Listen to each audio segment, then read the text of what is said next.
நீர் நடத்திடும் விதங்களை சொல்ல பூரண வார்த்தையே இல்லை.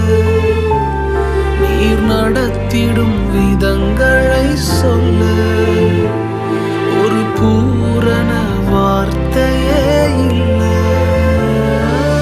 எபினேசரே, எபினேசரே, இந்நாள் வரை சுமந்தவரே. எபினேசரே, எபினேசரே, என் நினைவாய் இருப்பவரே. நன்றி, நன்றி, நன்றி.